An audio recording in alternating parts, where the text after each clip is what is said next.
Yeah. Yeah. Yeah.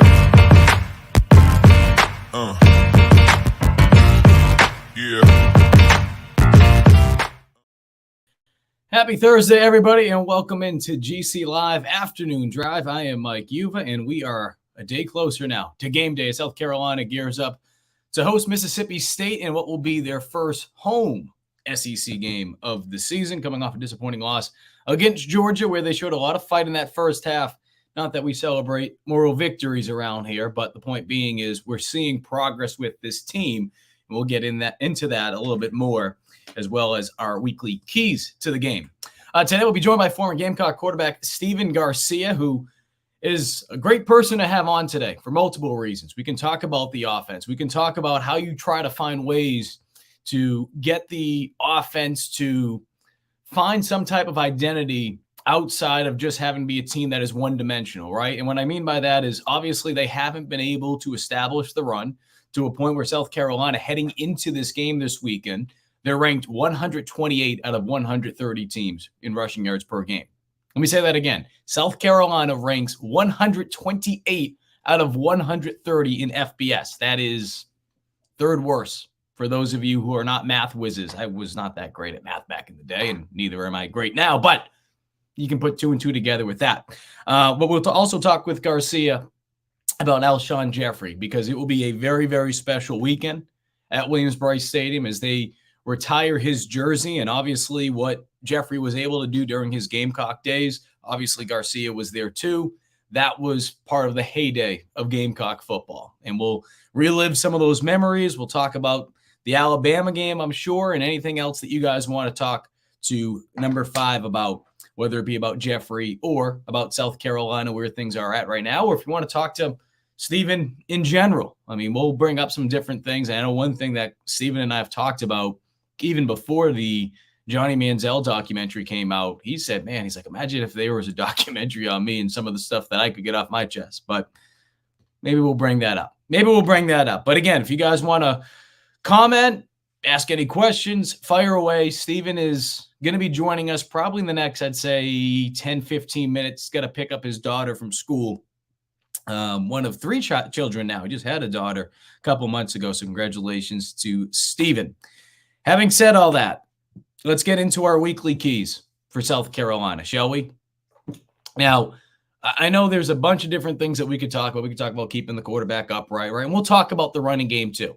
That is one of the keys this week. And I'll get into the comments made by Dell Loggins. The question I asked him yesterday, if you missed it, I was just very direct with him. I said, Dell, what goes into making those decisions at running back? How much of an impact does Dacarrion being such a good blocker when it comes to pass protection? How much does that impact things as well? And he gave a phenomenal answer. We'll play some of that as well. But let's get into the weekly keys, as we do every week. And some of this will go back to the offense, the lack thereof production when it comes to running the football. And when the first one I have this week for South Carolina is getting off the field on 3rd downs and 4th downs.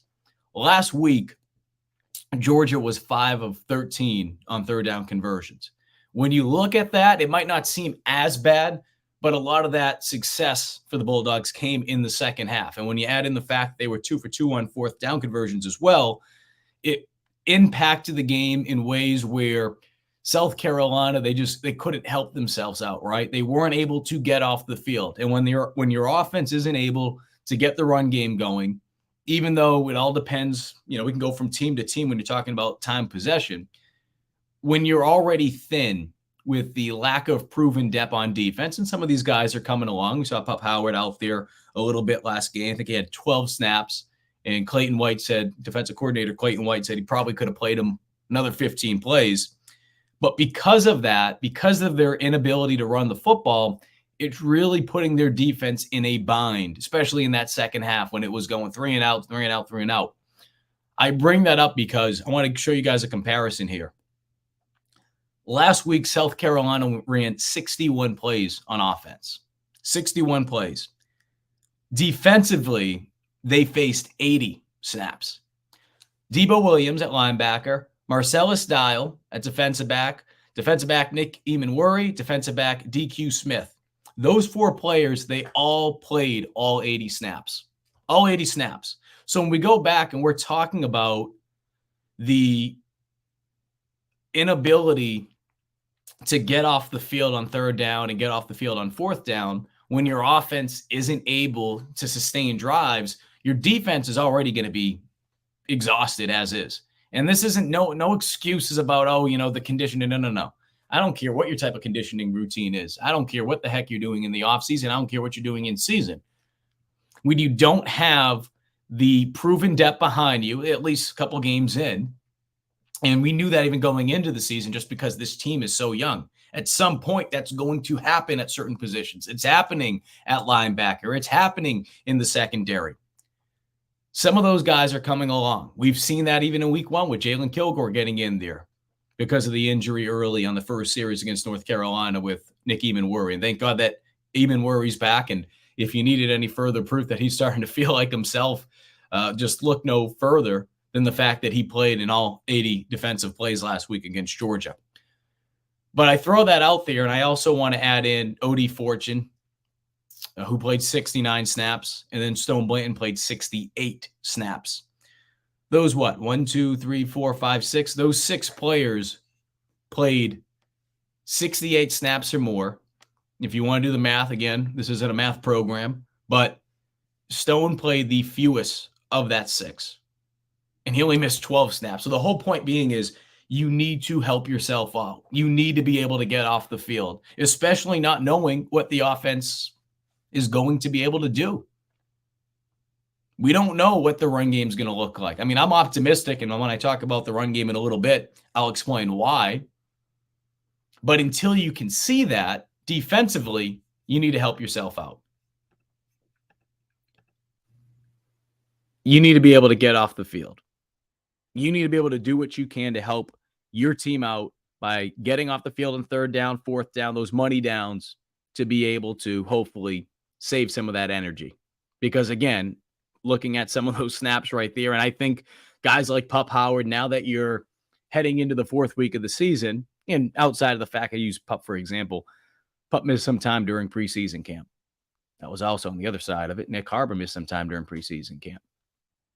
But when you're talking about true freshmen as well, they're continuing to learn what not just college football is all about, but college. Some of these guys will click a little bit quicker than others, but we'll get into that shortly. All right, number 2, moving along. Create tackles for a loss and stop the run. If you thought the running stat for South Carolina was bad, I got a better stat for you. And that's talking about tackles for a loss. Through 3 games, the Gamecocks have racked up 10 TFLs. 10. That ranks, wait for it, second to last in the country out of 130 teams. 130 teams, they are 129. They're actually tied at 129 with Boston College. And Boston College played an FCS team in there as well. So I throw that out there because only Georgia Tech has fewer tackles for loss, and they have 7 through their first 3 games. I bring that up because although Mississippi State, they have changed their offense up a little bit. It's not the air raid as we're used to seeing. Rest in peace, the late Mike Leach and what he was able to do over there. And obviously, if you're a fan of college football, you understand wherever Leach went, the success that they had with the air raid. It's a different type of offense. That's not to say they're not going to throw the football, but they're a team that likes to run the ball more. They're a team that's actually heading into this game. They're averaging just under 180 yards a game. So knowing that they want to run the football, it's crazy to say this again, because we're so used over the last couple of years, especially saying that Mississippi State wants to throw the football. You have to make them throw it this weekend. You have to get them to fall behind the sticks, which is an issue South Carolina has fallen into from an offensive standpoint. But you need to do that from a defensive standpoint. You need to rack up some TFLs. You need to. And if you can stop the run, get in situations where it's 2nd and 9, even if they're only gaining a yard or two, and putting them in situations where they have to throw it. Not only are you going to give yourself an opportunity to get some more tackles for a loss, but you're also going to have an opportunity to hopefully pick up a couple sacks. Another area that South Carolina is towards the bottom part in the country. So that's something that you need to be able to do this weekend. Stop the run, make them more one-dimensional. Talk about one-dimensional. It's going to get into my third key of the game. We're talking about USC's run game. Make them one-dimensional. Make them throw the football on you this weekend. All right? Moving along. I see the comments. Damn, Mike, I'm getting depressed with these stats. It's 3 games in, all right? 3 games in. There's been some changes. We've seen some improvements. No moral victories around here, but again, we'll get into some of that later. All right, number 3, and it goes without saying, and I know a lot of you guys have been saying this probably after the North Carolina game, but North Carolina game, it was more so just give us something that we can hang our hat on, especially after the inability to keep Rattler upright, getting sacked 9 times, being able to establish the run. I don't like getting so caught up on some of these stats. I know I've been throwing out a lot of numbers here. I mean, there's a difference between like the analytic geeks in baseball and people that use analytics in sports, right? To make decisions like, oh, do this on 3rd down. Sometimes you just got to have a feel for it. Okay. There's a difference between analytics and then just talking strictly about the stats heading into a game. So when I bring this stat up, Mississippi State, they're still in the top 1/3 of the country as far as their run defense goes, but they're still allowing over 110 yards rushing a game. So I bring that up because, another stat, South Carolina through 3 games, they've only combined for 159 yards. Now, some of that has to do with with sacks cutting into the actual rushing numbers, right?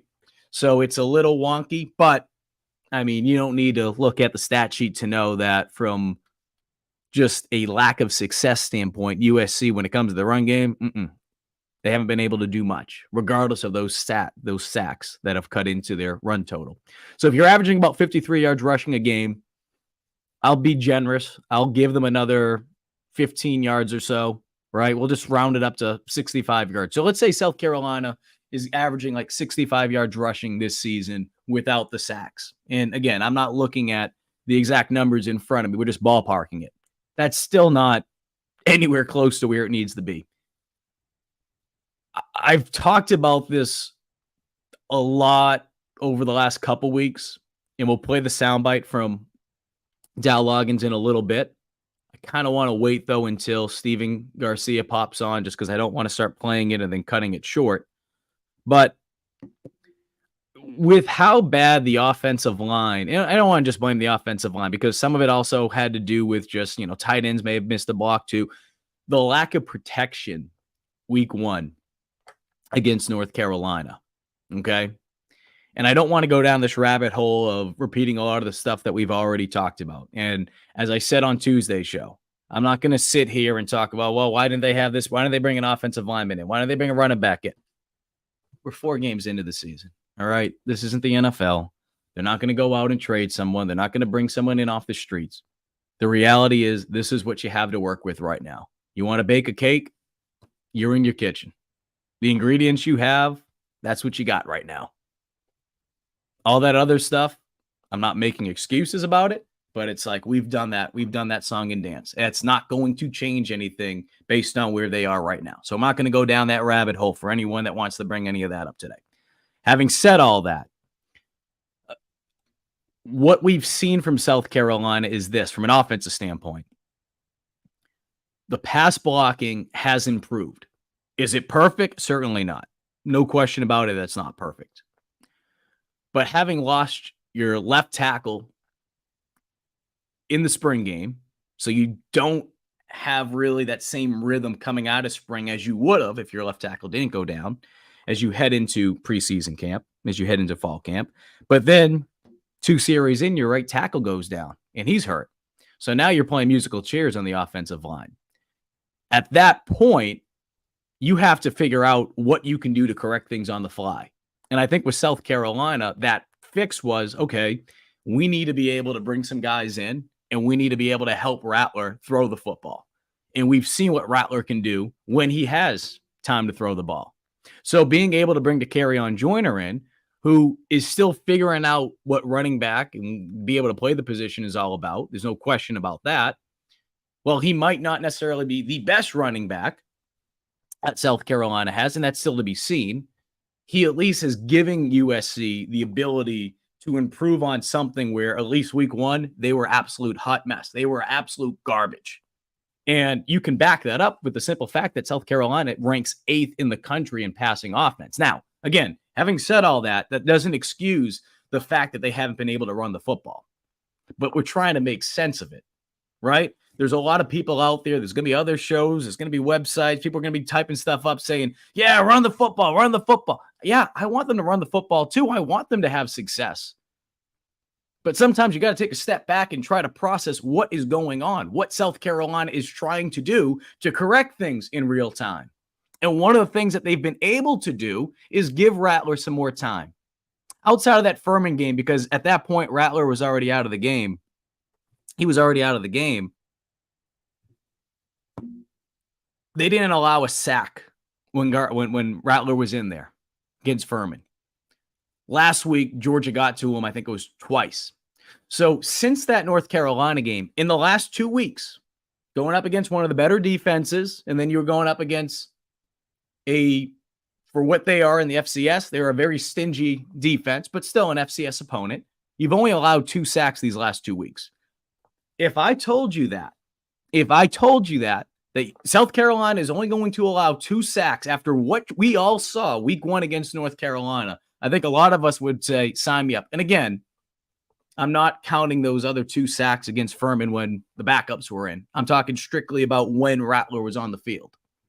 I think a lot of us would say, sign me up for that. So I think that has played a big reason why we've seen South Carolina do what they've done from an offensive standpoint, and they've put more of an emphasis on having DK out there because he is one of their better pass blockers at running back. Now, also trying to make sense of it. 2 weeks ago, Mario Anderson, during a press conference, he shared that one of the challenges that he's been facing has been, and I'm paraphrasing here, is just trying to grow from a mental standpoint. The mentality that you need at this level. Next Tuesday, and I shared this on Gamecock Central earlier, it's not apples to apples because they played different positions, but I was speaking with former Gamecock defensive back Carlins Patel. Patel, of course, came in from a Division II school, played defensive back. It was around that 4th game, 5th game mark. Things started to really click for him, and he started the rest of the year for the Gamecocks at nickel, had an unbelievable season, and then he was signed by the Pittsburgh Steelers the following year. I bring that up because with Anderson and everything that I've been told from people close to the program, these last 2 weeks, especially heading into that Furman game, but even going into Georgia last week, he's really been able to grow and show the coaching staff that he's starting to understand things. And that goes back to just the trust. Now, I also feel like because the offensive line, again, not perfect from a pass blocking standpoint, but because they've been able to, they've been able to figure things out after what we saw week 1, this coaching staff feels a little bit better about where that is going. It's still not perfect. You still have one true freshman out there in Luedecke Babalade, Big Tree, getting his first career start last week. And we'll see if Trevon Baugh gets a start this week or if he plays a little bit more in comparison to what he played last week. I have the snap count in front of me right now. Tree played all 61 snaps. The only other offensive lineman that played 61 snaps last week was Nick Gargiulo. Vershawn Lee, I believe Lee had to come out for one play because his helmet came off, and that's why Trey Jones came in. And then Gargiulo slid over to center for that one play. But Trevon Baugh, he played 12 snaps last week. So the whole point is they're trying to find a way. They're trying to find a way to adjust things on the fly. And when your offensive line, and again, I don't want to just put it on the offensive line as a whole, but obviously it starts with them. When the O-line's not able to do anything game 1 from a pass blocking standpoint, you have to figure out something. You have to be able to justify, okay, what are we going to be able to do so we can give our quarterback an opportunity? And they've been able to prove that. Having said all that, though, because they've essentially put all their eggs in one basket by focusing a lot more on the passing game. It's made them one-dimensional. And as we've talked on this program before, even going back into the offseason and other shows I've done, even when I was working at Watch Fox, and you don't even have to be a football reporter. If you understand the game, you pay attention to it, you know that if you just keep passing, what's going to happen? That front seven, especially the defensive line, they're just going to put their hands in the dirt and they're going to tee off on the quarterback. At some point, you need to change things up. I think because the offensive line, because the protection over these last 2 weeks, it has grown. It has improved from absolutely the trash that we saw week one, that we will see an improvement in the run game. We will see an improvement from the run game because I feel like the coaching staff is building, they have more confidence on what the offensive line is building towards. And they feel like, okay, maybe we can mix things up, as well as what I mentioned, the growth from Mario Anderson over the last 2 weeks. So I think we will see that. Do I see DK going out and playing wide receiver? I think someone said fullback. No. I don't see that. I can see there being situations where you have both DK out there and Mario, but I think we'll start to see Mario get more touches. I know Mike Davis took to Twitter, the former Gamecock running back, last week, saying he likes the way 24 runs the football. And what he did on that opening drive on 3rd and short, I think it was a 7-yard run. He was carrying what felt like half the Georgia team. He runs hard. He runs hard. He has the ability to play at this level. But being able to grasp everything else around him, which it moves at a totally different level. The speed of the game, this level, it's different. And that's why going back and using his words, using Mario Anderson's words, he's had to figure things out and grow from a mental standpoint. It's just a little different. That's why I'm optimistic that he's going to be okay, because we've seen the song and dance before. We've seen it with Division II guys. We've seen it with other younger players that have come in here. Again, Carlins Patel. We'll talk with Carlins on Tuesday on GC Live. But in addition to that, there are going to be outliers. There's going to be players that come in from smaller schools, such as Juice Wells did last year, such as even Nick Gargiulo. For people that have been paying attention to certain players on the offensive line, Gargiulo's done a nice little job. He's done a really nice job, all things considered, with the offensive line as a whole. There will be guys that can come in here and figure things out right away. There's going to be guys that just takes a little bit longer. That doesn't mean they're a bust. That doesn't mean that South Carolina missed on the recruiting aspect of it. It just means some guys come along just a little bit slower, and that's normal. So again, going back to the whole point with the establishing the run, this is a defense that has their flaws, that you should be able to find a way to get things going if you're able to get things going from a passing game standpoint. Because if Mississippi State's coming through and they're teeing off on Rattler, regardless if Mario Anderson's in the game, regardless if DeCarrion Joyner's in the game, South Carolina is going to have to find a way to be able to generate some type of offense, right? And if the run game hasn't been successful for the first 3 weeks, what's going to happen? They're going to likely abandon that. I'm not saying that's the right decision, big picture, but if you are in a situation like South Carolina was week one, we've seen it, they're going to just go to the passing game. They feel more comfortable with doing that. So if you get the run game going, man, if they get the run game going, I think it's going to be really difficult for teams to beat them. If the offensive line continues to play the way that they've been playing over the last couple of weeks and continue to improve, and I think we're going to see confidence continue to grow with these younger guys, but not just Luedecke and Babalade, not just Ba, but the offensive line as a whole, because now they're starting to play alongside each other. Now they've been able to build a rapport. It's a little bit different when you do that in preseason camp. It's a little bit different when you do that in spring ball. So those are what I would say are the keys. I'm going to go back, read some of the comments. Garcia just texted me. He said that he'll be hopping on. Sounds good. Let him know that sounds good. Let's go through some of the comments here. See if we have any of the questions. Cocky Joe says, let's go Gamecocks. Good to see you on here, Craig. Michael Wade. Richard Martin says, running game. How can we get the ball outside? I know some people are sick and tired of it, and we'll talk about it with Garcia. That's one of the reasons why we're seeing so many short passes, screens, swing passes. It's an extension of the run game. It also shows that they've not had a lot of confidence, and can you really blame them? At least the first two games after what we saw of game one up front, that South Carolina has tried to find a way to create an extension of the run game with these short passes, with the screens, with the swing passes. It's worked a little bit, but it hasn't been consistent enough. Right? We look back to last week. You look at the first play of the game, and I think Shane Beamer actually shared that was going to be a design run play. It was an RPO, though.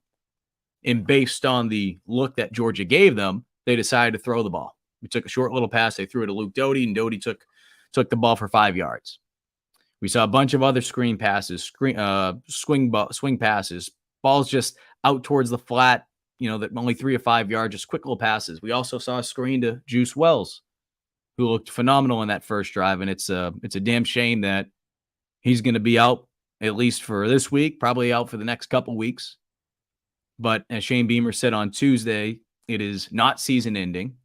The only specifics he said on Tuesday's press conference was that he, meaning Juice, saw a specialist in Charlotte on Tuesday, not season ending, and it's a left foot injury. And that was the only thing that was said. Going through this, Justin says, ask him about the importance of running back being able to pass protect. And that's what we got into. If you're just joining us, we went down the list with that. We'll play the sound, though, from Dell Loggins shortly about that question. And Matt says, Stephen Garcia, freaking legend. I'm excited to be able to have him on. He's been really busy juggling, having another child, having 3 kids now.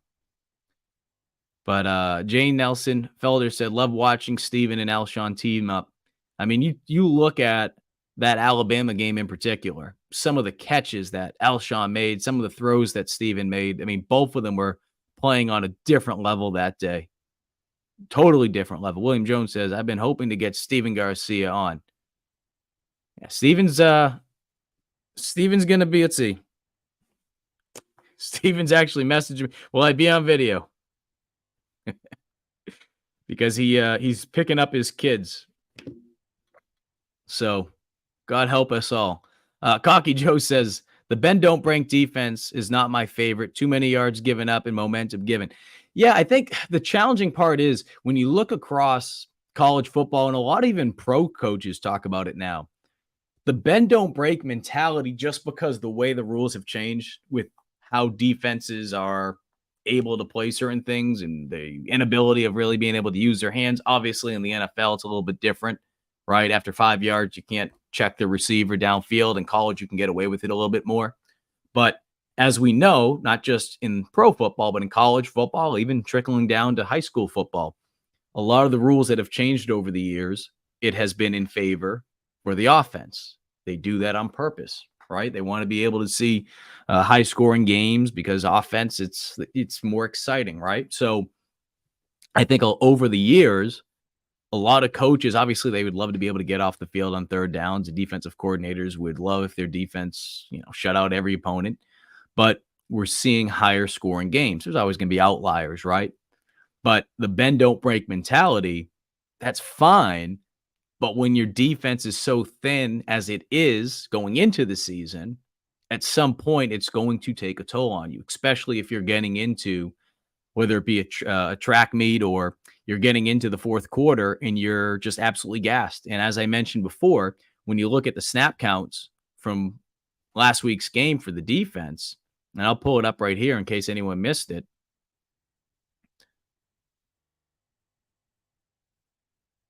But when you get into those situations, you're really going to put yourself behind the 8 ball. So again, if you're just looking at it right now, these were the snap counts from a defensive standpoint against Georgia. Debo Williams, Marcellus Dial, Nick Eamon-Worry, DQ Smith, those guys right there, all 4 of those guys, they played every snap. That's why, as I mentioned, being able to get off the field on third down and fourth down, it's so critical. It's so critical. So, again, being able to get off the field as quickly as you can, you need to be able to do it.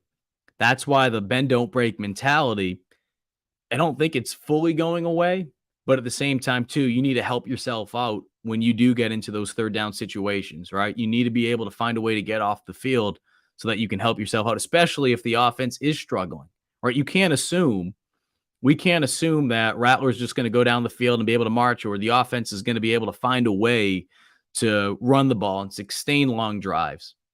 You need to be able to help yourself out in the process. And I think that's what the defense needs to do this week. And William Jones says, I've been hoping to see Stephen Garcia on here. Well, he's coming.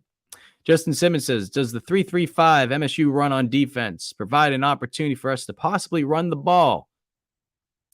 Is it a defense that a back like Mario might be able to match up well against? Well, I think it all depends the matchups and how the offensive line is able to pick things up. And Stephen Garcia, what's going on, buddy?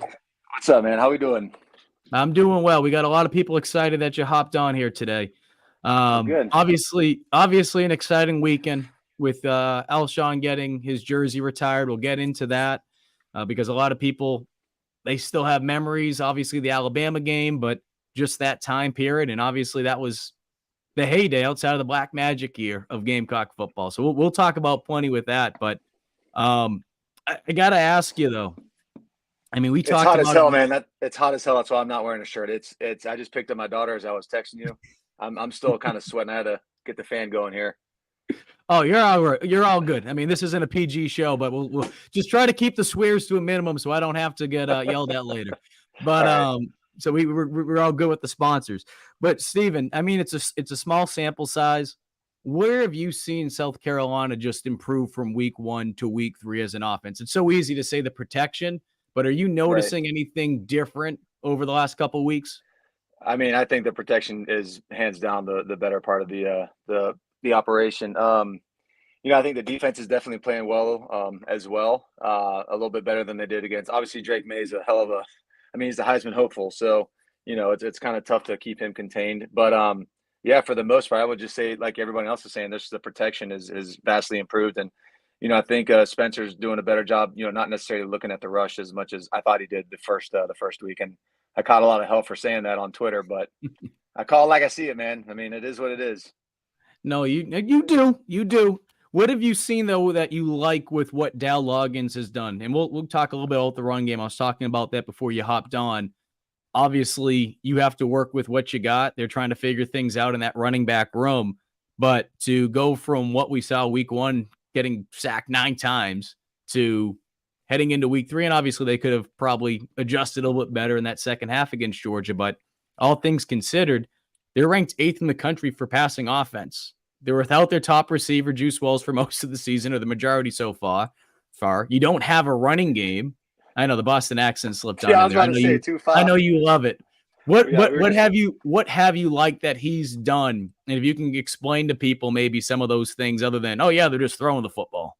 I mean, you saw this past week, on the touchdown to Juice before he got hurt, or I guess the play he got hurt on, but. Yeah, just getting the ball out of Spencer's hand, pretty quick. If the line isn't blocking as well as you prefer, or if that well at all, get the ball out of your quarterback's hand. Let put him in the playmaker's hands and let the receivers block downfield. And it's a lot easier to block defensive backs than I think it is 350-pound linemen. So, I think he's doing a better job just getting the ball out of his hand and getting into the playmaker's hands. It's very simple. We've seen, obviously, a lot of short passes, screen passes, and anyone that follows football knows that if you're not able to get the run game going, or even if you are, those passes are an extension of the run game. If South Carolina continues to struggle this weekend, right, let's say they go out there and they have the game plan of, okay, hey, we're going to do this. We're going to put Mario Anderson out there. We're going to do it, whatever the case may be, and it's not working. What else can you do? Because I know there's going to be fans that get frustrated, but is there anything else that you can do if the run game's not working and you're trying to find a way to find that extension? Well, as I'm sure you are well aware of, man, fans get pissed off and irritated regardless of what is happening. So that's just something you got to live with. But yeah, to answer your question, I mean, I thought the first half was an absolutely amazing part of that game, and I thought it was, in my opinion, I thought it was the best Spencer's played in the Garnet Black uniform. I actually posted that, and people kept reminding me of the Tennessee game. Yeah, that was a good game, but I thought Spencer played his best game in that first half last week, and I was hoping that they were going to continue Why do you that. But say that, Stephen? Sorry to cut I you off, mean, but why do you say that? just he was getting the ball out of his hand. He was accurate. He was making good decisions on time, and I mean, he was just lighting it up. And I wish we would have been able to continue that. Obviously, people make halftime adjustments, and I feel like Georgia started bringing a little bit more pressure. So, that's just part of the game. But yeah, I mean, I think we learned a lot this past week, and I think we have a lot to look forward to, for the remainder of the season. Hopefully Juice, heals up and hopefully can make a little comeback towards a little bit later in the year. You've played with younger players. There's some guys that can come right in there and they can play week one. They're ready to go as a freshman. And this because we talk about this, obviously, with sites like Gamecock Central and a lot of the On3 and all the other recruiting sites out there. Fans know more about high school players probably now than ever before. They probably know what their favorite lunch is, for crying out loud, and this and that. Having said all that, there's more of an excitement probably to be able to see player XYZ get on the field a little bit quicker. What can you say to fans, though, that you might not see some of these guys week one, but as you know, week 3, week 4, they're figuring what college is all about, college football. What would you say to those fans? Because there's going to be probably players over the next couple of weeks, or even a transfer like Mario Anderson that finds their way onto the field because, man, things are starting to click now. Oh, absolutely. It doesn't matter how good you are in high school. Unless you are a Jadeveon Clowney. What are you drinking there? That Mio stuff. I squeezed the stuff in there, a little water. I couldn't tell if that was a little sandstorm or not. No, not the sandstorm. That'd be weird. If the sandstorm was looking that color, we'd have issues. Anyways, but yeah, I mean, like I was saying though, if you're a Clowney and you're basically NFL ready as a senior in high school and you're coming in, and obviously when you're that kind of player, you can make a direct impact almost immediately. But for the most part, man, high school and college is vastly different in every single facet of the game. So, I think it does take a little bit of time to kind of adjust to not only the speed of the game, the size of the game, the strength of the game, but just the off the field stuff as well. I mean, hell, it took me damn near my entire career to figure that out, the off the field stuff. But yeah, I mean, there's just so much more to being a student athlete at a big time school than just showing up on the field, showing up at practice, and going from there. There's a lot more that goes into it. But yeah, like you were saying, and like I'm pretty sure a lot of people understand that after a couple of weeks go by, after a couple of games, and it clicks. Eventually it clicks, and it's part of the game, man. It's all part of the deal. Yeah, because I know we don't know the specifics. I told people that next week on GC Live on Tuesday, Carlins Patel, obviously he transferred in from a Division II school and he played defense, but we were talking about this and he's like, game 4, game 5, it started to click, and he started the rest of the year at nickel, went on to sign with the Steelers. I bring that up because Mario Anderson 2 weeks ago, he said that he's trying to continue to grow from a mental standpoint, right? The mental side of it all. When you hear that, though, is that what you're thinking? Like he's just trying to figure out whether it be the playbook, because it's different from D2. Like when he was out there against Georgia, we saw on that run, and I said before you hopped on, your old teammate Mike Davis even said, he's like, I like the way 2-4 runs the football. I mean, is that kind of what you're thinking that is? No, absolutely. There's no doubt about it. It's either no matter where you go, and even you ask Mike about what the adjustment was from SEC football to the NFL. I'm sure he says it's a hell of a lot different too. So I mean, every time you make that jump from level to level, it's going to be crazy, and you just got to be mentally prepared for it. You have 2 young offensive linemen out there, and there was a comment that Spencer Rattler said the other day. I don't know if you had a chance to hear it, and I'm paraphrasing, but someone asked him about, what do you say to a young offensive lineman when they have a full start? And Rattler quickly came out. He's like, I could care less about that. He's like, he's a freshman. He's making his first career start in Georgia. If we have a veteran wide receiver, we have one of these other veteran guys make a mistake, where that's not going to be acceptable. But for him to not allow a sack in a game like that, that's more impressive than a full start. I say that because what can that do from a leadership standpoint, right? You're a younger player. You hear the starting quarterback, your leader on your team, your captain say that for you. I mean, what can that do from a confidence standpoint for a guy like Big Tree who lives up to his name? I don't know if you've seen this guy, but holy cow, his paws are freaking big, man. Yeah, I mean, no, you already said it. It's that is the ultimate confidence booster, and confidence is 90% of the damn game, to be honest with you. All these guys can run, all those guys can throw, catch, the whole deal. Some do it are better than others, but for the most part, man, it's confidence. If you go into a game and you have that confidence, if you have the confidence of your coaches behind you, you have the confidence of your starting quarterback behind you. I mean, you're going to play a hell of a lot better. What can you do as a quarterback to help out younger offensive linemen? I know there's only so much that you can do. We mentioned that comment and just being able to build confidence because, as you know, whether it be a coach, I mean, I used to tell you about the stuff with Belichick covering the Patriots last year. Obviously he's setting the tone when he's in front. Right. That can obviously send a message because it gets back to the players like, wow, he's saying that to everybody.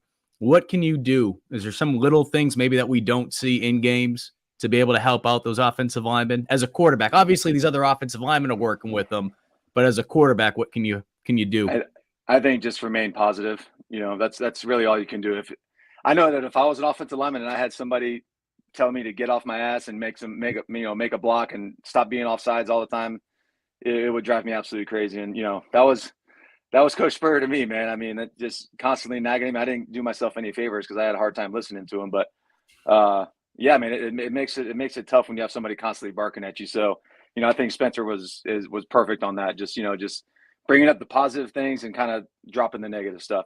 Nobody wants to be negative. Nobody wants to be around negativity. So I think that's paramount. I'll come back to the Mississippi State game in a minute, but I want to change things up because I know a lot of people are going to smile here when you start sharing stories. To see one of your teammates get his jersey retired, I know you got to see Clowney, and we all knew how special Clowney was, but I think it speaks volumes from, I think it was maybe a year ago, 107.5 The Game did their list of, I think it was like, the 30 years being in the SEC, the 30 greatest Gamecock football players, and they voted Alshon as number one. So it just speaks volumes of what this fan base continues to think of Alshon. I've been able to get to know him over the last couple of years, and I think more than anything, what I'm impressed by is what a friggin' just good dude, good family man. He's got beautiful children. What can you tell us about what this will mean as a teammate to see that guy be able to get his jersey retired this weekend? It should happen a hell of a lot sooner, in my opinion. I never got a chance to play with Sterling. I've met him a few times. Never got a chance to play with Sidney Rice. Met him a few times, but and the list goes on and on. But in my opinion, Alshon's the best receiver that's ever put on the garnet and black. So for him to get his jersey retired, and for me kind of being a part of that, it's unbelievable. It's awesome, and I'm so happy for that damn guy. I mean, that's a dream come true. As you go as a little kid, you're like, oh man, I'm going to play in that stadium. I'm going to get my jersey retired one day. I'm going to make it to the Super Bowl. I'm going to win the Super Bowl. And, he accomplished all of that stuff. So, I'm super proud of him. And, I still talk to him to this day. And actually, I got a couple Eagles fans that I work out with, and they were like, hey, can you get Alshon to sign a jersey? I was like, yeah, man. So I'll text Alshon and say, hey, man, I got a couple of jerseys. Send me your address so I can send them to you. I appreciate it. And he's like, yeah, man, no problem. So he's just that kind of guy, man. He'll do whatever he can to help you out. And I consider him a good friend for sure. And I'm happy as hell for him. A lot of people think about those two throws against Alabama, but is there any other throws that just stand out to you that he made and you're just like, how the hell did he come down with that? A lot of them. I wasn't always super accurate. So he bailed me out several times, and I'm trying to think. I mean, maybe in the swamp in Florida, it was like a 3rd and 15 or something. And I threw over the ball. It was probably like, it had to be maybe 12 feet in the air, and he just hopped up, caught it, and they took his legs out from under him. But that's one of the catches, one of the many. But yeah, I mean, he was so easy to throw the ball to. Just made everything just super easy. I was going to say, when you have a receiver, and you played with some dudes, I mean, you played with some talented wide receivers, but him in particular, how much easier does that make your life? I mean, right now we've seen that with Juice, and unfortunately he's not healthy, but we're seeing that with Xavier Leggett. And I don't want people to start saying, oh, Mike's comparing him to Alshon. No. I'm not saying that. No disrespect to X, but you had a guy that you knew if you threw it in his vicinity, he was probably going to come down with it. Right. And that's a huge relief. And it's the same thing with Lattimore behind you. If I hand the ball to him, he's gonna somehow lean forward and at least get positive yardage. He's not going to get tackled in the backfield. So, when you have those kind of guys, kind of weapons behind you, around you, I mean, it makes football a hell of a lot more fun for sure. I know you hate when I ask you questions like this. I should have asked you this before you hopped on, kind of putting you on the spot. Any stories that you can tell about Alshon? I mean, even if it's not like the funniest story of it all, or just the memory, it could be just something stupid that he would always do in the locker room. I don't know. I'll try not to Yeah, get you I in mean, trouble. no, I'm trying not to get Alshon in trouble. So I'm not. I have a story, but I'm not going to go there. I'll text you off the record. But I mean, he's just such a quiet kid. You know, kind of kept to himself throughout the whole time that I was there with him. Yeah, I mean, not really super outgoing. You know, just kind of kept his head down and worked hard, man. And obviously it paid off. And like I said, I'm super freaking excited for him. And you know, he's so well deserving for this. There's a comment here from one of our regulars. God loves comics. I don't know exactly what I'm just relaying this, so you might not know what the heck what he's saying. Ask him about the first time he saw Alshon practice. He saw Alshon loping around on the field and said, "This is the 5-star guy." Do you know what he's talking about? Oh, God, who said that? I forgot who said that, but yeah, I do remember that because you know he took his shirt off like I have right now. That's why And you're doing it today. It has nothing to do with the fact that you're always shirtless when you do these interviews with usually a beer in your hand. I wish, man. I haven't had a beer all week, man. I'm starving. Third kid will do that to you. Or have more beers for that matter. But yeah, I forgot who exactly said that. But he took his shirt off, and everybody's like, "There's no way in hell this guy's a 5-star receiver. Like, absolutely zero chance." And it was Zach Brindise, if you remember that guy. Mm-hmm. He was in at the time, and they were like, "Alshon, just go deep." So you know, Zach takes a 5-step drop, throws it deep downfield, and triple coverage, and Alshon comes over top and just snags it over 3 of the guys, and everyone's like, "Okay, well that's why he's a 5-star guy." And you know, he just did that for the rest of his entire career, and obviously it worked out. I know we had a chance to hear it from him, but I know you in particular and a lot of the former players, they're very happy that Shane Beamer's back. I know how much he means to you guys and the fact that he was part of that coaching staff when you guys were there. He shared a story that, you know, he called Alshon and he was trying to do everything he could to recruit him. And he remembers just sitting on his back porch trying to get him to come to South Carolina. And then years later, he's the one that gives him a call with Ray Tanner to say, "Hey, your jersey's being retired." How neat of an opportunity do you think this weekend's going to be for Shane? And the fact that there's already so many former players that are happy that he's back there, what can a weekend like this do? Because there's going to be a lot of recruits there too, just seeing the way that a guy like Alshon and some of the former players that will be there will interact with Beamer. Oh, absolutely. I mean, Coach Beamer, I talk to him all the time as well. And, you know, he's one of those guys that will do exactly what he says. If you ask him for a favor and he says he can do it, he's going to do it. And it's hard to find that kind of, you know, mentality these days. And I think it's going to be big for these recruits to come to this game. And, you know, hopefully we beat their ass. I have a good feeling we will. But, you know, I remember when I was getting recruited, my biggest thing was asking the former players or the current players, like, "Hey, what's coach really like? What is the deal here?" And you're not going to find many players, if any, that are going to have anything negative to say about Coach Beamer. And that goes a long way towards helping out in recruiting. Back then it did. I think this day and age, you got to have a little bit more money in your pocket to convince some guys to show up. Well, just strictly speaking from a recruiting standpoint, I mean, the NIL stuff aside, the stuff that you can control, obviously they've done everything they can to be able to juice up their offensive line. We're seeing that right now with the two true freshmen that have been getting in there. As you know, this fan base, win, loss, sneeze, cough, whatever, they're on the edge of their seat for everything. But are you optimistic about the direction where it's heading? Absolutely. Absolutely. I think as soon as we hired Coach Beamer, I thought that was in the right direction. So, yeah, we just got to keep it going. Keep it going. Obviously, that week 1 loss against North Carolina, the way we lost it, you know, obviously pissed a lot of people off. It pissed me off pretty good. But that's you know, that's life in the Serengeti, man. You win and you lose. But yeah, I think the direction is definitely the way to go. I don't like to do questions like this too often, and this is no disrespect to Michael, but talking about like the 3-3-5, I hate getting in because, as you know, it's tough sometimes because until you actually watch the film, and I'm assuming you don't watch a bunch of Mississippi State footage, why would you? But what I'm trying to get at is it's tough sometimes because they could do their 3-3-5 a little different with their stunts and twists and all that. Having said all that, I will throw this in there.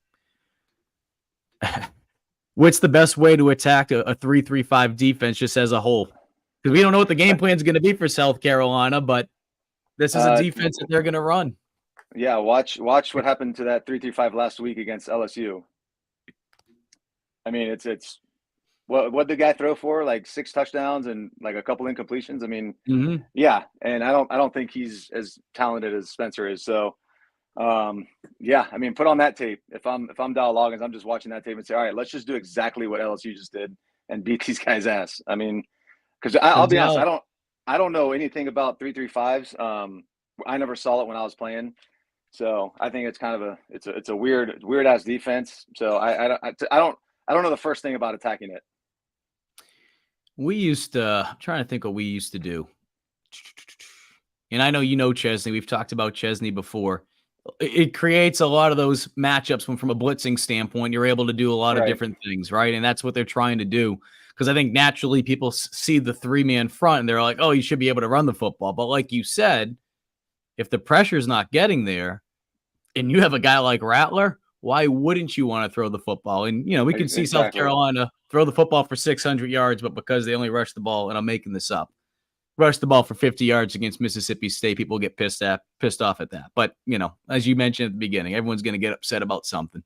Right. For sure. But yeah, as you said, they, Daniels had all day long. I actually watched that game last week, and he had all day long to throw, and the receivers were getting space. He was also throwing the best balls I've ever seen him throw. And I've seen LSU play it quite a few times because I've worked with Nussmeier. But, other than that, I mean, if you can pick up the blitz up front, because there's going to be some stunts and some other shit going on, but there you have to bleep that word out, I guess. But yeah, I mean, if you can pick that stuff up and know where guys are coming from and pick it up, you should have a pretty solid day as a quarterback. We'll wrap some things up. Appreciate you as always, buddy, hopping on with us. There's a question from Phil. Did Stephen ever meet Leach? I don't know if you ever, from a recruiting standpoint, or did you ever cross paths with him? Nope. I wish, man. I think we would have got along very well. My only interaction with him, and it was indirectly, was at SEC Media Days in Atlanta. And there was a hallway before. There's like 10 of us. The local media meets with the players before they make their rounds. And we were in the hallway, and Leach was just talking to another reporter about, I don't remember exactly who he was talking about, but he brought up the guy's name. And then he's like, that reminds me, this other guy also wrote this book, same name. He just went completely sideways with it and had nothing to do with it. I've had conversations with Steve Spurrier Jr. about him. Yeah.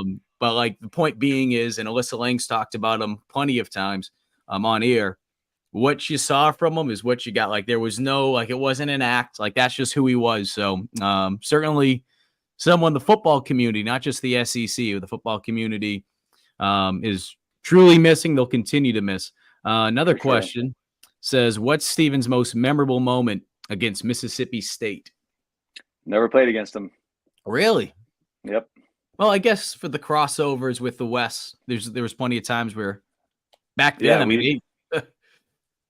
yeah, I'm trying to think who we played instead, but yeah, I never got a chance to play Mississippi State. Yeah, so I have no memorable moments at all. Ole Miss? Any Mississippi teams? Oh yeah, Ole Miss. We played against Ole Miss when they were ranked number 4. That's the birth of Sandstorm. That's correct. On that Thursday night. Yep. That is correct. I'll let you get going on this. We got, appreciate people that have been sending comments. Where's Garcia's shirt? Well, we know this is a Stephen Garcia interview. He's hot. He's feeling warm down there in Florida. But I know who that's from, and I still got to send him his freaking shirts, man. Thank you for reminding me, dude. Jeez Louise. It's tough, man. Having a newborn, it's not easy. My brain's all over the place. Well, we talked about this before it came out, and then again when it came out, and then people have been messaging you about it. But we'll throw it out there. I don't know. I don't have a TV company. I mean, we do the media stuff here. I don't know if we have the production and the money to be able to do all the stuff that comes along with it. So maybe someone hears it. What would a Stephen Garcia documentary similar to what we saw with Johnny Manziel be like? It would be pretty wild. Yeah, it would be pretty wild. I saw that. I did not realize how crazy that whole thing got towards the end with him. I actually feel pretty bad for him. I mean, anytime you're in that kind of hole to where you put a freaking gun in your head, that's kind of wild. But yeah, documentary with me in my college days would be viewed for sure. It would be viewed, and maybe people would have some different opinions of me and maybe some would not. So I don't know, but that'd be fun as hell to kind of explain that someday. I know you always say you don't care how people view you, but um, does it make you laugh sometimes though when people just have this perception of you Oh, because of something you did when you were 18 years old? I mean, this is over a decade absolutely. ago. Absolutely. I still got people that, make smart ass comments on my Twitter all the time or even on Instagram. And it's like, dude, you understand that was 13 years ago, 11 years ago. Like at some point you got to take off the cap and gown and close the yearbook, dude. Like, Jesus Christ, hang it up. But I yeah, I mean, mean, I'm not worried about what other people that I've never met and they don't even have their actual picture as their avatar or whatever, their little profile picture. So yeah, it doesn't bother me one bit. the last question I'll ask you, and I'll let you get going. What has it been like having another daughter? I mean, I know you had two kids before, right? No Yep. Yep. disrespect to them, even though I beat your son's butt in NHL. We got. NHL. I know Memphis is get first off. I want to get back to Memphis in a minute there, but being able to have a daughter again, what's it been like for you? What, 6 months now? What is it? I'm losing track. She's just over 7 months now. So 7 months now. yep. So I hear her crying right now, and hopefully my other daughter's taking care of her. But yeah, I mean it's been a blessing.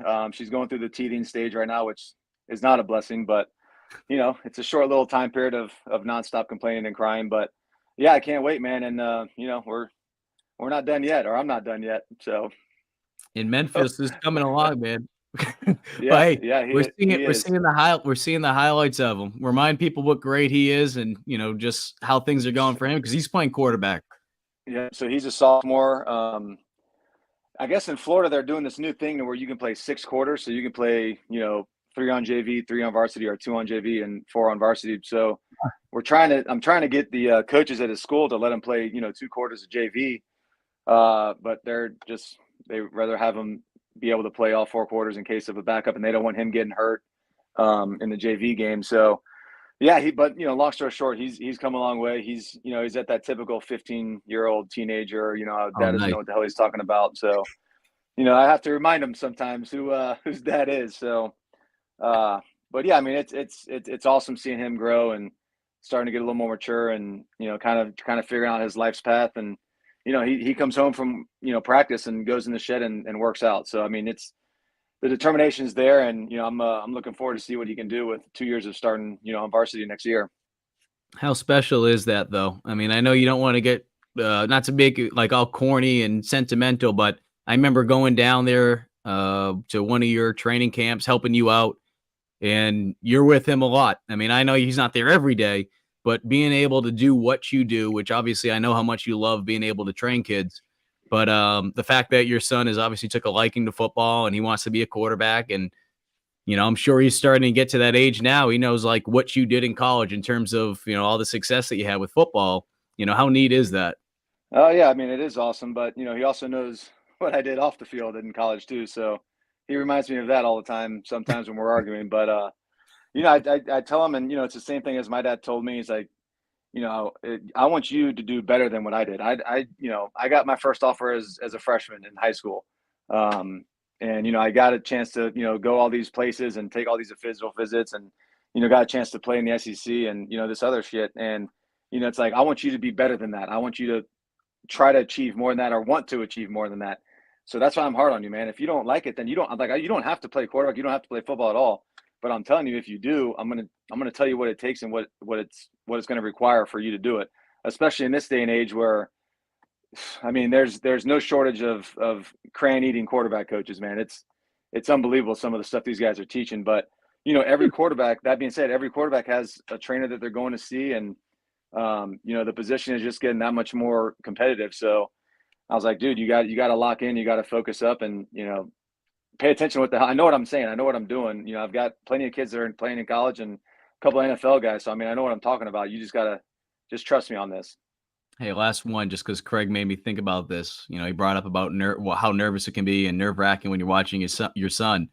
Is it more nervous for you watching your son play football? And granted, he's working his way up, or is it more nerve wracking when you're on the field? Oh, way more nerve wracking when I was playing. Seeing him. I mean, there's something about him when I guess it was kind of like me, but when the lights come on, man, he turns into a different animal. So I'm not worried about him or, it was definitely more nerve wracking, playing in front of 100,000 plus people that are screaming at you. Well, Stephen, as always, man, I really appreciate you taking the time to hop on with us today. Yeah, man, absolutely. Anytime, brother. All right. I'll talk to you soon. Once again, Yes, Stephen sir. Garcia, former Gamecock quarterback, joining us today on GC Live. That was awesome. That was awesome. If you hopped on a little bit later, what I'm going to do is I'm going to cut that segment up and we'll throw that up on Gamecock Central, have it on the podcast platform as well, but on YouTube, everything. But no, that was great. That was great. We got into everything. We got into life. We got into talking about Alshon Jeffery. We got into talking about the Mississippi State game. We got into talking about South Carolina football, of course, and what he's seen with Spencer Rattler and the offense as a whole. So we really appreciate Garcia hopping on today. If anyone has any final questions, fire away. I'm going to try to go back up and find some of the questions earlier, but I also want to show that soundbite that we've been talking about with Dell Loggins, because I really want to just break it down again for some people, because I think they just need to hear it. And I think when they hear it, they think it's more of an excuse. I don't view it that way. I really don't. I feel like more than anything, it's Dal just being honest. And I think you have to hear the whole thing through, right? You have to hear the whole thing through. It's real easy just to hear one part and be like, all right, that's what it, no. Listen to the whole thing. Don't get hung up on just one little section. Listen to the whole message. So I'm going to pull this up here with Dal. And again, this is from yesterday. Feels like it was weeks ago at this point. But I want to be able to bring up the soundbite from Dal from yesterday. Make sure we have this thing queued up, ready to go. And again, this is Dell Loggins talking about the decisions that go into deciding what the personnel is going to be from a running back standpoint and what they're trying to accomplish. So let me cue that up.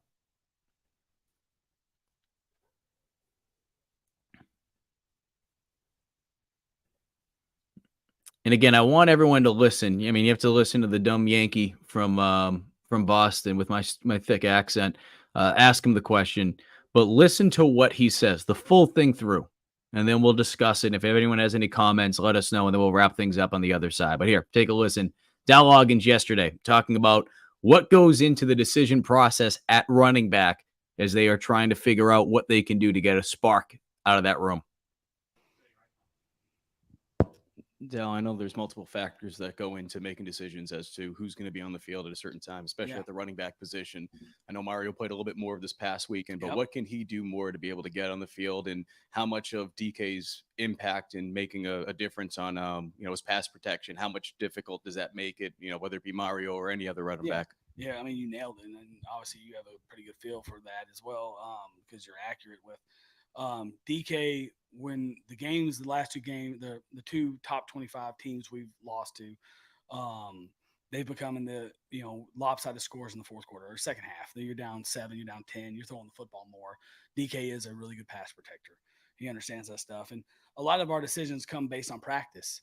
And when guys practice well and they do it for a week, and you're going to get to play more. It's not there. Look, if there was coaches are going to play the best players, because our jobs are on the line and we depend on having the best players out there. So you can count on, and the players can count on, whoever has the best week of practice and whoever's trending in the right direction will play. And if someone's not playing, there's something not going on, that either the player's not meeting the expectation of the coach, or the player's expectations of himself are not high enough. And that's how depth chart decisions get made. And Mario has demonstrated the ability to create some stuff in the run game for us. That's why he's playing a little bit more. And if he continues to do those things, he will continue to play more. We trust DK. We trust DK in knowing the whole thing, the whole system, the pass protections, the being able to flex out and run routes, be able to, run the football and do those things. Like it's not just a trust factor from the coaches. He's demonstrated the fact that he can do it. He can, like, mentally, he can figure those things out. So again, as I mentioned before, it doesn't mean like, all right, the run game hasn't been there. It doesn't mean we just excuse it altogether. But instead of just saying, man, why aren't they running the ball? Man, just throw Mario out there. If you want to go do that, there's plenty of other people online that you can have those conversations with. Plenty of conversations. And as I've said before, I do believe that we will start to see Mario get more touches. Not only more touches, but more snaps. And we've slowly started to see that. He had 12 snaps, I believe it was 2 weeks ago against Furman. They had 16 this past weekend. So we're starting to see those snaps go up. And as Shane Beamer shared the other day, one of the reasons why Mario, and not just Mario, but the run game as a whole, why they didn't run the football as much is because there was times where they had to check out of a run during an RPO and they decided to throw the football. And that was evident on the first play of the game when they threw the football to Luke Doty. So I want to play this soundbite from Shane Beamer.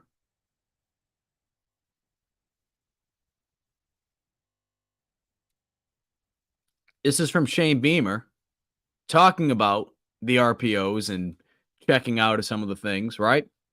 Because when people want to be like, oh, they're a bandit. No, they're going to take what the defense is giving them. There's a reason why South Carolina is ranked 8th in the country in pass offense. So let's take a listen now to Shane. This is from Tuesday.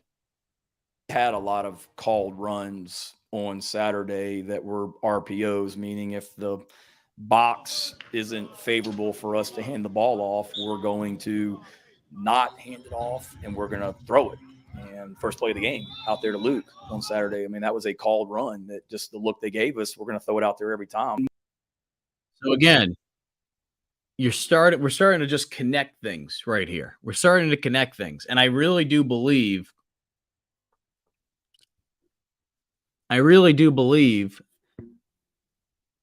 yeah, but Thomas, again, snaps aren't irrelevant. They're not. Because he's getting onto the field more. But at the end of the day, if a certain front if Georgia has a certain front, they're not going to run the football. It doesn't matter who's out there. They're going to check out of it. They're going to check out of it. So that's why I don't fully agree with what you're saying. I do agree that he needs to get more touches, but I don't think the whole snaps are irrelevant. I don't agree with that. I don't. But again, going back to what we were saying, big picture of it all. The reality is this. South Carolina, they're trying to find a way to get the offense going after playing like just absolutely crap against North Carolina week 1. They needed to find some type of spark. Your left tackle went down in the spring game. Your right tackle goes down second series of the game against North Carolina. You allowed 9 sacks week 1. So what do? Well, you have a running back out there who gives you a little bit extra protection in DK. And as a result, South Carolina has now been they're top 10 in the country, number 8 in the country in passing yards. Having said all that, you can only do that so much, especially when you rank 3rd to last in the country in rushing yards. You need to find a way to establish the run. And because of the fact that Mario has now been at South Carolina heading into his 4th game of the year, he has 3 game week of practice under his belt. That's different from fall camp. That's different from spring ball. Installations are coming at you a hell of a lot quicker than they were in spring ball and then during fall camp. It's a week-to-week thing. He knows what's going on now. He has a better feel for it. And that's why, as I mentioned before, we're going to have Carlins Patel hop on next week on GC Live on Tuesday night. Again, not true apples to apples, talking about running back and DB, right? It's a little different. But there's a lot of things that Mario said 2 weeks ago during his press conference saying that he needed to continue to grow from a mental standpoint because he was making the jump up from D2. And I think with what we've seen, whether it be in the Furman game, whether it be even last week during the 2 touches that he had against Georgia, I think we're starting to see that. That's why he's starting to play more. That's why I disagree that snaps are irrelevant. You know, this isn't youth football. We're not just going to put Johnny back there and just hand off the ball every single time just to get Johnny his touches. That's just not how it works. And in that first half in particular, South Carolina, they were doing some really good things offensively. Really good things. Now, certainly it was deflating after you lose Juice Wells, and there was probably a lot of the game plan was built around him, and they had to make adjustments on the fly. But there's certain things because, look, is Georgia the Georgia of old? We're going to have to wait and see. But based on what we saw the other day, I don't think they're as much of a bruising team in comparison to what we've seen over the last 2 years, but they're certainly still one of the better defensive teams in the country, if not the best defensive team. And we'll see how things play out. But that was a challenge last week. That was a challenge. They know that you don't have success running the football. They're going to stay in the box. They're going to stay in the box because they know that they can get you to become one-dimensional. But I think we're going to see a growth, again, because Mario has been in the system now a little bit longer. He's starting to feel more comfortable. What I pointed back to a little while ago is from everything that I've been told over the last 2 weeks in particular is that Mario has really shown growth. And it goes back to that comment that he made, which I was paraphrasing a little bit. But again, I think we'll start to see that this week. And as far as DJ Braswell goes, and I said this on another show on Tuesday, I don't necessarily think the answer is just throwing in a freshman. Hey, just go give it to this guy. Go give it to that guy. I mean, to me, I would save his redshirt year. Now, how do things play out? We'll have to wait and see. But and the reason I say that is not every 4-star or even 5-star, whatever the heck the situation is. I mean, remember, Rattler redshirted his first year at Oklahoma. Some of these guys aren't going to play in more than 4 games this year that are freshmen. And that's okay. That doesn't mean they were a lost cause. That doesn't mean I think some fans, and I get this part of it, you might be a little concerned, like, oh man, they might enter the transfer portal. Yeah, some of the guys might do that. And I'm not talking specifically to South Carolina. I'm talking about across the country because that's just the landscape of not only college football, but college athletics these days. But that shouldn't steer you away from what you need to accomplish as a program. If you're worried about getting Johnny his touches or whatever the case may be, that's going to backfire quicker than anything else. It will. Again, this isn't a youth football team. This isn't Little League. Everyone needs to get their touches. Everyone needs to get their at-bats. It's not how it works. But I think we're going to see Mario get more touches because, again, he's starting to come along from the mental side of it. He understands what they're asking him to do, which involves blocking probably a little bit more than he was asked to block at Newberry. There's more that goes into the pass protection calls on this level than there are at the D2 level. And we'll talk with Carlins Patel about different things that he noticed, again, from a defensive side, but when he made the jump up to the SEC. But I think that, on top of the fact of the offensive line starting to come into their own a little bit, they still have plenty of areas where they can grow in. But because they've been able to show that continued growth since week 1, after allowing 9 sacks against North Carolina, I feel the coaching staff feels more comfortable about where that stands right now, where that lies, where you can tweak things up a little bit. But I think DK will still play a crucial role at running back for the Gamecocks moving forward. That doesn't mean that I don't think they might motion him out or use him in the passing game, because I think they will, probably a little bit more, just because he is talented out in space. But I think we'll start to see Mario. We will start to see Mario. Well, that's going to do it here for today's show. Appreciate everyone that tuned in. I mean, it was a fun one. You know, if you missed any of our program, again, Stephen Garcia, the former Gamecock quarterback, hopped on and joined us. We talked plenty about where South Carolina is after 3 games in and what he's seen from this offense, the improvements he's seen, what he's liking from Spencer Rattler. We talked about Alshon Jeffery. We shared some stories, remembered a lot of those memories when Jeffrey was here as he gets set to see his jersey retired by the program this weekend. And we also talked some life with Garcia, how things have been going as he is now 7 months into having another daughter. He has 3 children now, 2 daughters and 1 son. Memphis being the oldest, a sophomore in high school, playing some high school football, trying to follow in the footsteps, at least from an athletic standpoint, as Stephen joked, and trying to teach him the mistakes that he made off the field so he doesn't repeat them.